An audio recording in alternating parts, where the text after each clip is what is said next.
PKS agar Pilkada Jakarta bisa berjalan dan demokrasi juga hidup dan tetap terjaga? Ya sebetulnya kalau dari 40 hari yang lalu memang Nasdem dan PKB sudah mengeluarkan surat rekomendasi sudah selesai ya. Tetapi karena itu tidak kunjung sehingga memang opsi-opsi itu sangat terbuka. Tetapi bagi kami memang komunikasi ini harus dibuka oleh siapapun. Jadi saya mau meyakini bahwa komunikasi yang baik adalah komunikasi yang jujur. Didasari oleh trust dan respect. Sehingga apapun yang terjadi baiknya memang ketemu. Jadi memang para pimpinan partai lebih banyak berkomunikasi satu dengan yang lain. Apa yang akan terjadi ke depan sebaiknya seperti apa. Itu sebetulnya kunci utamanya. Ketika saluran itu tidak terjadi memang akan sulit bagi kita ya. Sehingga bagi PKS, Presiden PKS Pak Ahmad Syaihu menekankan silaturahim kebangsaan. Maka beliau sangat menekankan pentingnya silaturahim. Maka ketika ada terhambat silaturahim, komunikasi, maka disitulah bagi kami selalu ada tanda tanya, ada apa. Dan tentu sekali lagi opsi-opsi itu akan terbuka, kami tentu ingin memberikan yang terbaik untuk warga Jakarta. Oke, Bung Eriko? Ya, masih ada waktu kurang lebih 3 minggu lagi. Kami mohon doanya kepada seluruh masyarakat, khususnya Jakarta maupun Indonesia secara umum, kami akan berusaha yang terbaik untuk memberikan pilihan kepada masyarakat, kepada nanti semua masyarakat DKI yang akan memilih calon pemimpinnya. Percayalah, kami akan lakukan yang terbaik. Tetapi sekali lagi, kemampuan kami juga terbatas. Saya harus menyampaikan jujur, dari 25 kursi turun menjadi 15 kursi, dan tidak mempunyai kemampuan untuk maju sendiri. Nah ini kami akan berkomunikasi dengan teman-teman partai lain, termasuk juga kami akan sampaikan semua kenapa harus dilakukan seperti ini, karena kami paham bahwa Jakarta ini harapan masyarakat Indonesia menjadi satu contoh masyarakat yang plural, masyarakat yang mempunyai harapan ke depan lebih baik lagi. Itu dari kami. Oke, baik Bung Rita Patria.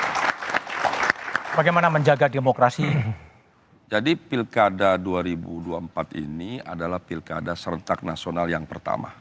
Saya ingin melalui forum ini mengajak seluruh masyarakat Indonesia, mari kita pastikan agar pilkada ini berjalan aman, lancar, damai, luber, dan sebagainya. Dan yang kedua juga, mari kita pastikan kita pilih pemimpin-pemimpin yang memiliki integritas.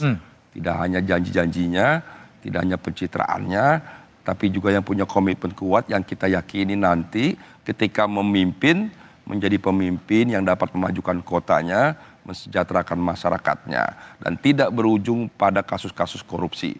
Mudah-mudahan pilkada kali ini bisa menghadirkan pemimpin terbaik bagi daerahnya di seluruh Indonesia. Saya ngajak masyarakat, kita pilih pemimpin yang berintegritas, yang memiliki prestasi ke depan. Oke, Bung Det, Golkar memandang kalau pilkada Jakarta terpaksa harus dengan kotak kosong. Gimana sih? Jadi gini, pemerintahan ke depan ini adalah pemerintahan keberlanjutan. Melanjutkan semua program yang telah dimulai oleh Presiden Jokowi untuk dilanjutkan, diselesaikan, dan disempurnakan. Untuk itu bisa benar rampung, itu bisa tercapai objektivitas tersebut membutuhkan suatu kesinambungan dan juga sinergi yang kuat antara pemerintah pusat dan daerah. Dan di dalam pilkada ini, pilkada serentak yang dilakukan di seluruh Indonesia, ini adalah satu tahap untuk memastikan itu bisa tercapai. Jadi pemerintahan itu harus nyambung, komunikasi harus intens dan pemikirannya harus sama, sehingga bisa melanjutkan dan menyelesaikan dan menyempurnakan semua program-program tersebut. Nah khusus untuk di DKI, kita masuk di era baru, sistem yang baru, dan juga semangat yang baru, kita yakinkan bahwa calon yang berikan itu adalah yang terbaik, dan kita tidak akan berangus demokrasi, justru kita akan menjaga dan juga merawat dan membangun demokrasi yang lebih kuat dan lebih baik ke depannya. Oke, baik. Effendi Koiri. Supaya lebih sempurna, selain ada keberlanjutan, itu adalah perubahan. Loh iya dong.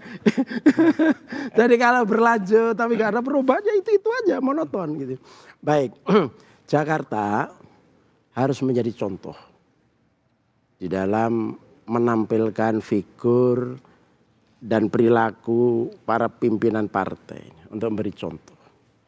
Salah satu contoh yang ditunggu oleh rakyat adalah menampilkan kalau tidak bisa 3 figur ya 2 figur. Jadi rakyat itu ada pilihan sesama manusia.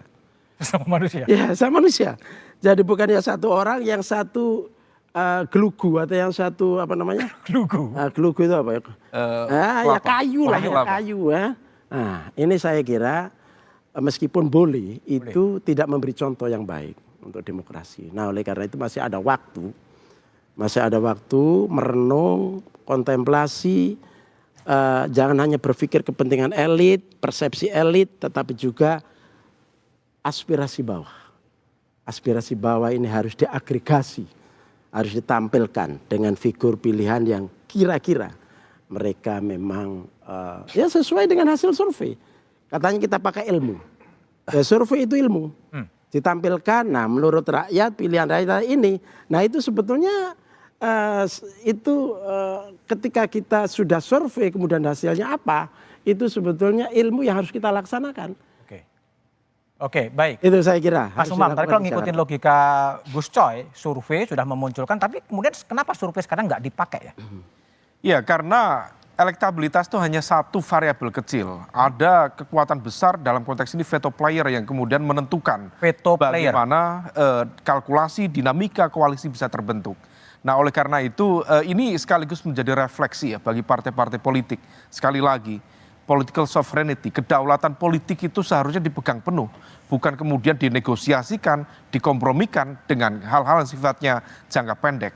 Nah, oleh karena itu ke depan tentu semua dibutuhkan perbaikan dalam konteks sistem tadi, dalam konteks komitmen, termasuk yang terpenting adalah komitmen untuk menjaga demokrasi. Kalau misal kemudian tidak ditata dengan baik, ingat Bung Hatta itu pernah menulis bahwa praktik berdemokrasi itu kalau misal kemudian dilakukan sedemikian rupa justru bisa membunuh demokrasi itu sendiri. Nah, dalam konteks fenomena kota kosong, meskipun itu juga demokratis, tetapi dalam konteks tatanan demokrasi itu berpotensi kemudian memberangus prinsip-prinsip dasar demokrasi, tidak memberikan ruang yang setara bagi masyarakat untuk memilih dan sebagainya.